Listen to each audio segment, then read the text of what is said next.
When O.J. Simpson was accused of murder back in 1994, I was in law school. And like the rest of America, I watched the trial gavel to gavel.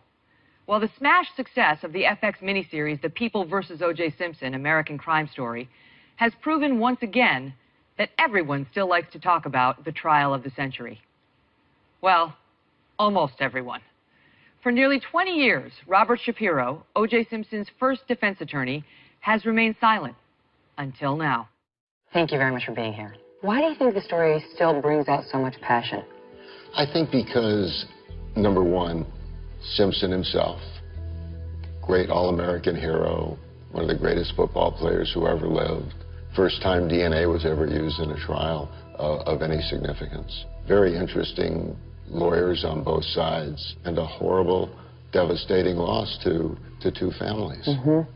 Mr. Simpson is a wanted murder suspect, 2 counts of murder. When O.J. Simpson was first arrested for killing his wife Nicole and her friend Ron Goldman, pretty much everyone thought he would be convicted. Not attorney Robert Shapiro. Shapiro was so famous, he's portrayed by John Travolta in the FX series The People vs. O.J. Simpson. Shapiro now says that a lot of what you think you know about the trial is wrong.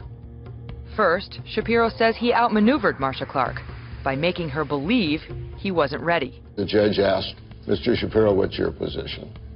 Your Honor, we're ready for trial. Looks at Marcia Clark and says, call your first witness. And you could see the blood come out of her face. And from that day on, I knew there would be no conviction. These are not efficient murders. These are murders that are really slaughters.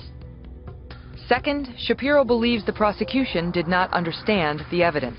Did the Dream Team win that case, or did the prosecution lose it? I think it's a combination of both. The prosecution wedded themselves to one knife, one killer theory. I think it's pretty clear that it was within reasonable medical probability that more than one knife was used. There's a strong possibility that more than one person was involved. And you believe the killer of Nicole Brown Simpson and Ron Goldman has never faced trial? I think there's a strong possibility that that's the case. If it doesn't fit, you must acquit. And finally, Shapiro had a plan for that bloody glove. I tried the glove on. It was a little bit wide in my palm and a little bit long in my fingers. O.J. Simpson has enormous hands, and I knew that that glove would not fit him.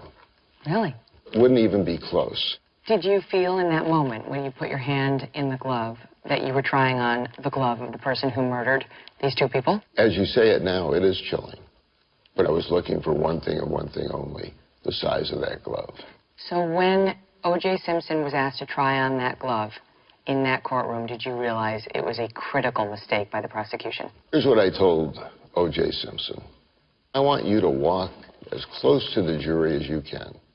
Hold up your hand like you're holding the Olympic torch and pull and tug on that glove, because it will not fit. And clearly it didn't. We, the jury, in the above entitled action, find the defendant, Orenthal James Simpson, not guilty of the crime of murder. Moments after the verdict, O.J. Simpson leaned over and whispered something in your ear. What did he say? You had told me this would be the result from the beginning. You were right. How did you feel when you saw O.J. laughing and posing for pictures shortly after the verdict? I thought it was inappropriate.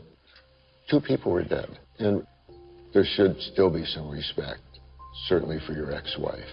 Now, when he was arrested for armed robbery and kidnapping years later, did he call you? No.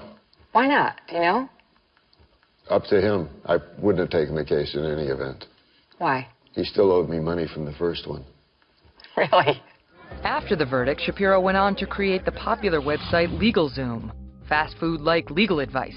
Quick and affordable. We put the law on your side. But in 2005, Shapiro's life went into a tailspin when his 24-year-old son, Brent, died from a drug overdose.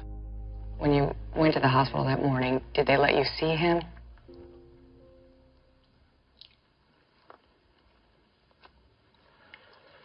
The most difficult thing that a parent will ever endure is seeing a child on life support with her eyes taped closed and standing next to his mother and knowing that you'll never see him again.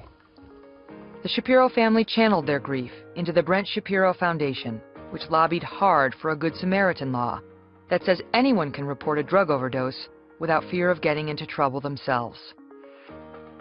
He wants this to be his legacy, but that's probably not what people will remember him for.